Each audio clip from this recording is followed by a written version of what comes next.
Évangile de Jésus-Christ selon saint Luc, chapitre 19, versets 11 à 28. En ce temps-là, comme on l'écoutait, Jésus ajouta une parabole. Il était près de Jérusalem et ses auditeurs pensaient que le royaume de Dieu allait se manifester à l'instant même. Voilà donc ce qu'il dit. Un homme de la noblesse partit dans un pays lointain pour se faire donner la royauté et revenir ensuite. Il appela 10 de ses serviteurs et remit à chacun une somme de la valeur d'une mine.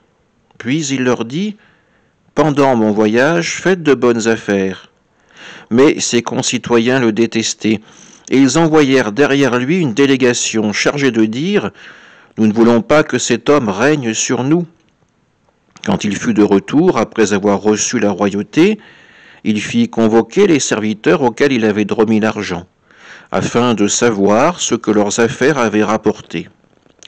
Le premier se présenta et dit : « Seigneur, la somme que tu m'avais remise a été multipliée par 10. » Le roi lui déclara : « Très bien, bon serviteur, puisque tu as été fidèle en si peu de choses, reçois l'autorité sur 10 villes. » Le second vint dire : « La somme que tu m'avais remise, Seigneur, a été multipliée par 5. » À celui-là encore le roi dit : « Toi de même, sois à la tête de 5 villes. » Le dernier vint dire : « Seigneur, voici la somme que tu m'avais remise. Je l'ai gardée, enveloppée dans un linge. En effet, j'avais peur de toi, car tu es un homme exigeant. Tu retires ce que tu n'as pas mis en dépôt. Tu moissonnes ce que tu n'as pas semé. » Le roi lui déclara : « Je vais te juger sur tes paroles, serviteur mauvais. Tu savais que je suis un homme exigeant, que je retire ce que je n'ai pas mis en dépôt, que je moissonne ce que je n'ai pas semé. Alors pourquoi n'as-tu pas mis mon argent à la banque ? À mon arrivée, je l'aurais repris avec les intérêts. » Et le roi dit à ceux qui étaient là : « Retirez-lui cette somme et donnez-la à celui qui a 10 fois plus. » On lui dit : « Seigneur, il a 10 fois plus. » « Je vous le déclare, on donnera à celui qui a, mais celui qui n'a rien se verra enlever même ce qu'il a.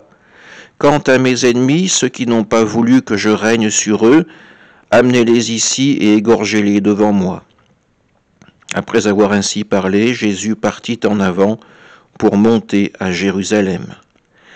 Acclamons la parole de Dieu. Un évangile assez dur à écouter puisqu'il nous renvoie à l'exigence que Dieu a pour nous. Il nous donne des talents, il nous donne des grâces, des dons. À nous d'en faire bon usage, non pas pour notre intérêt personnel, mais au contraire pour faire grandir et fructifier le royaume de Dieu. Ces dons que nous avons reçus, il s'agit de la bonne nouvelle du Christ, de la miséricorde, du pardon que Dieu nous donne, de la possibilité de rentrer dans son alliance.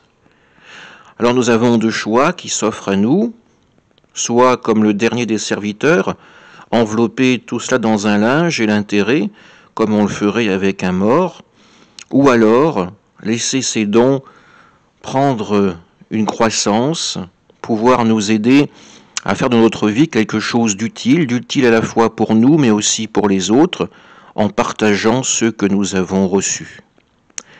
Aujourd'hui, le Christ nous met devant ce choix, à nous d'y répondre en vérité. Amen.